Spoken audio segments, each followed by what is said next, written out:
Foi. Tá bom. Então, amém.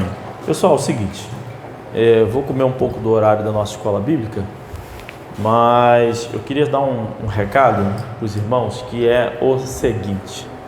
Eu tenho percebido alguma mudança, assim, no cenário. Eu posso estar enganado sobre isso, tá?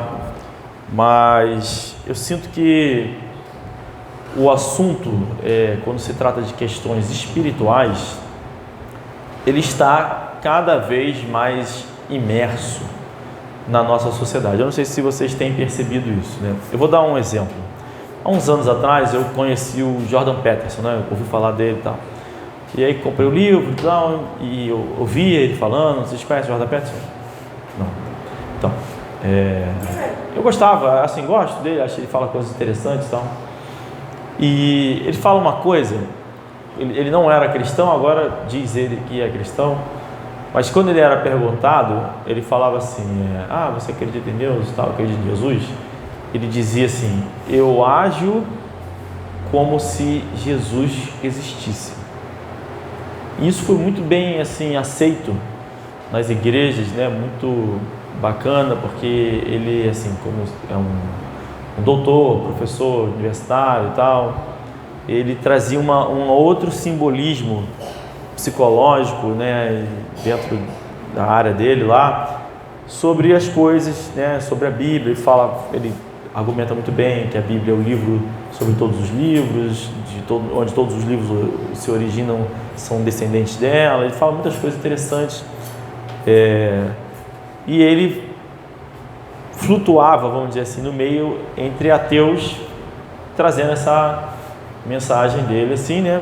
E falava isso, na dúvida se existe ou não existe, se é Jesus ou não, eu vivo como se ele existisse. E todo mundo, os cristãos sempre gostaram muito disso, e isso meio que se inseriu na igreja. Mas uma coisa que ele fez, e agora, alguns anos depois, né? Eu não sei como é que vocês não conhecem ele, porque ele é muito popular mesmo. Alguns anos depois, eu percebo que já tem um resultado disso tudo que ele falou, né, que era novidade até então, né? E ele traz muita analogia, assim, de misticismo, de mitologia. São coisas que eu gosto particularmente, né? Então talvez você tenha mais interesse nisso, mas enfim, sobre mitologias e como que essas coisas se aplicam, né, no dia a dia e tal. Muito bem. Então tem ele, né, que tinha essa abordagem. Agora diz ele que é cristão, aceitou Jesus, até chora quando fala e tal. Beleza. Um outro camarada agora aqui no Brasil é o Olavo de Carvalho, né? Todo mundo já ouviu falar nele, pelo menos.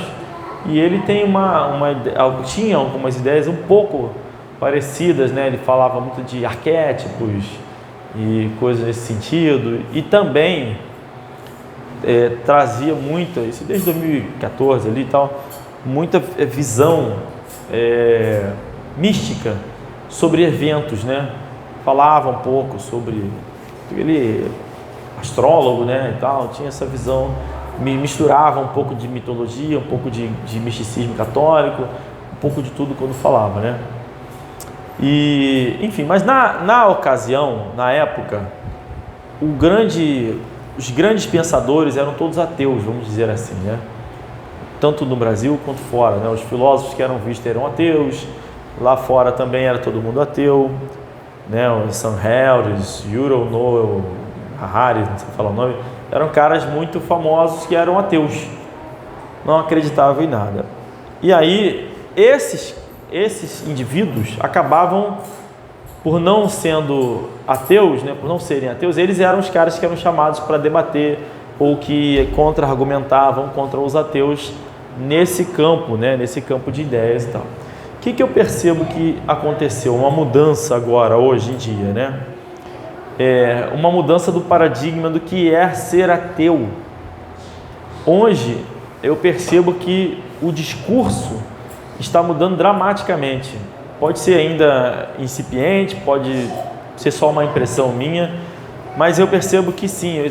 Teve o caso do rapaz lá que morreu, né, nos protestos, né, que foi preso e morreu. E aí, vocês sabem disso, né? Lá em Brasília, o cara foi preso lá e tal.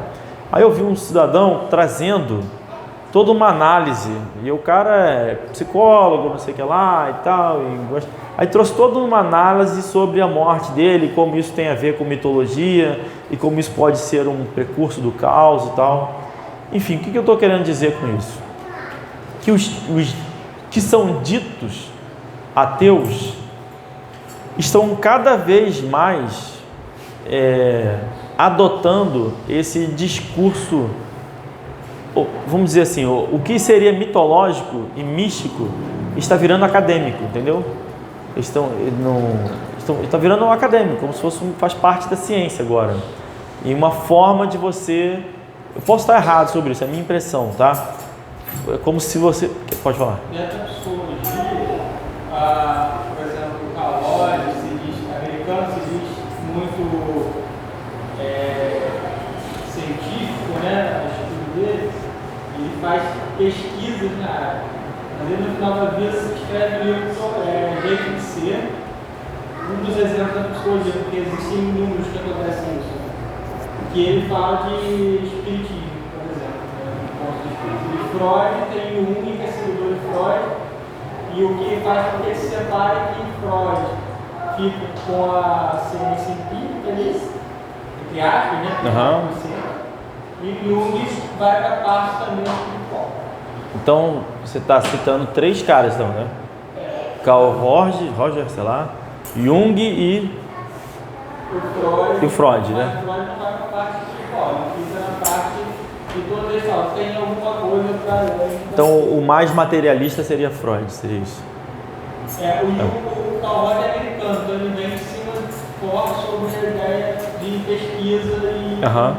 Mas se afasta disso no final da vida. Então, mas assim, não era comum.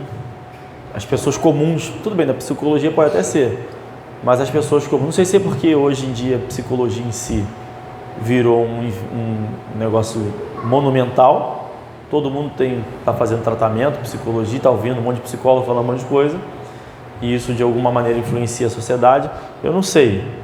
Mas o que eu percebo é que essa área mística, uma mistura de filosofia com mitologia, está se tornando cada vez mais acadêmico, ganhando status de ser ciência cada vez mais e tudo mais.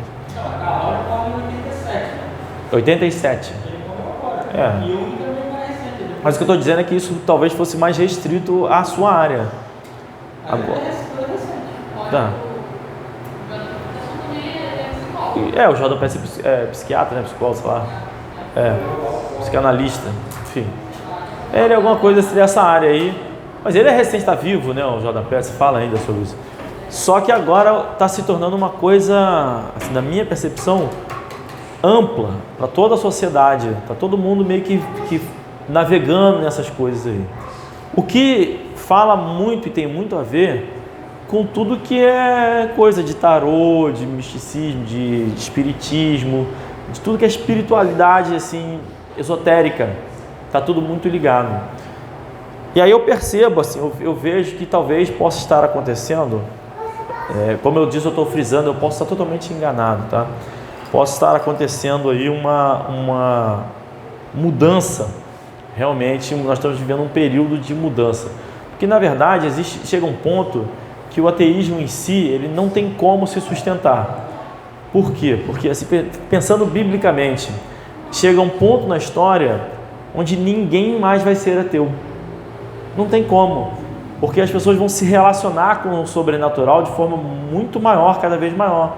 Você chega lá em Apocalipse 13, está acontecendo de tudo.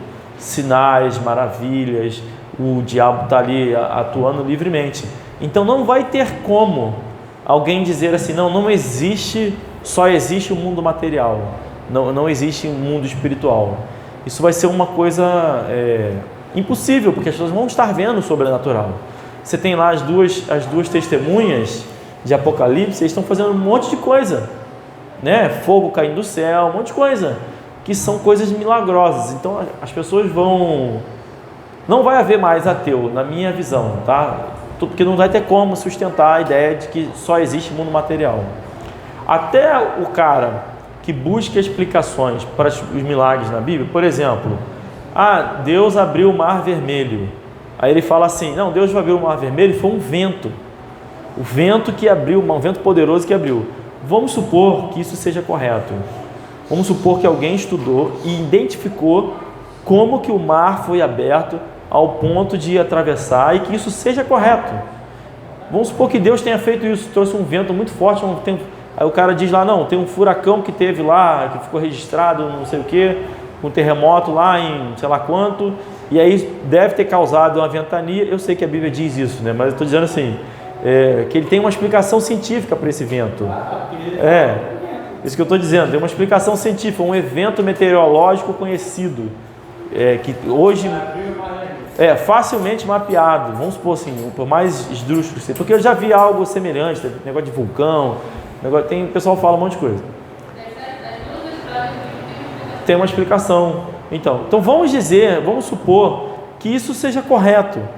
Ainda assim não anula o milagre. Vamos supor que Deus tenha usado esses eventos, essa forma para poder abrir o mar. Usou o mundo material para abrir o mar. Isso não anula o milagre em si, que um povo inteiro atravessou o mar e que depois um povo inteiro foi morto pelo mesmo mar. Então, enfim, chega a um ponto que fica insustentável a ideia do ateísmo. Mas foi tão legal o evento que aconteceu para abrir o mar vermelho cientificamente falando, que ele abriu quando Deus não passar. Isso. E calcularam, provavelmente vocês sabiam, né?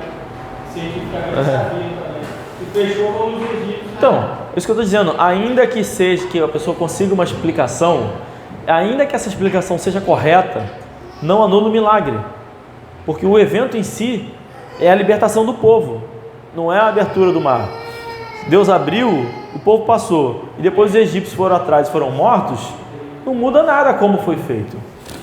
Enfim, até acho que quando a gente chegar no céu, talvez, se a gente puder, a gente vai até ver essas coisas. Porque ele recebeu o recado lá no clima-tempo, aí é agora. Enfim. Então eu percebo que existe essa mudança acontecendo. Para mim, ela está gradualmente acelerando, e isso é algo muito preocupante para mim enquanto pastor, porque eu vejo a igreja naturalmente vai desenvolver um desejo cada vez maior por isso. Você imagina todas as igrejas evangélicas vivendo cada vez mais coisas sobrenaturais. Isso, mas imagina isso. Aquele que não tem um discernimento solidificado na Bíblia vai sentir que a sua igreja, que está solidificada na Bíblia, é justamente a igreja que não tem o poder de Deus. Se tudo está se manifestando, está entendendo isso? Aquele que não está sólido no conhecimento da palavra de Deus, ele vai se enfraquecer. É certo isso. Então, vendo tudo isso e vendo o que mais se descreve na Bíblia, no livro de Apocalipse, em outros momentos de profecias, senta, Samuel, para de bobeira e senta. Vendo tudo isso, eu percebo que nós precisamos nos proteger, tá?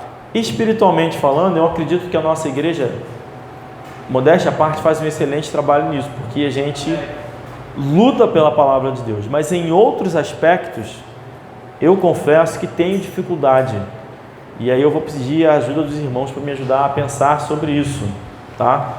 Aspectos que vão diretamente influenciar a nossa vida, nosso dia a dia, o nosso cotidiano.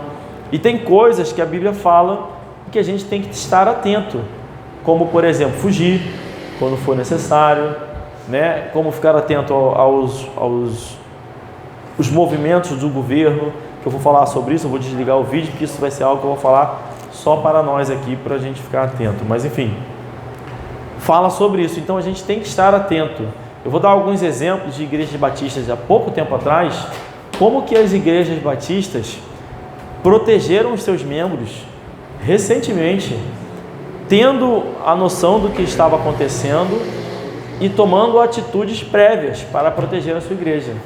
E isso permitiu proteger. Porque quando a gente fala de uma mudança disso, não necessariamente quer dizer que nós estamos migrando para o tempo do anticristo.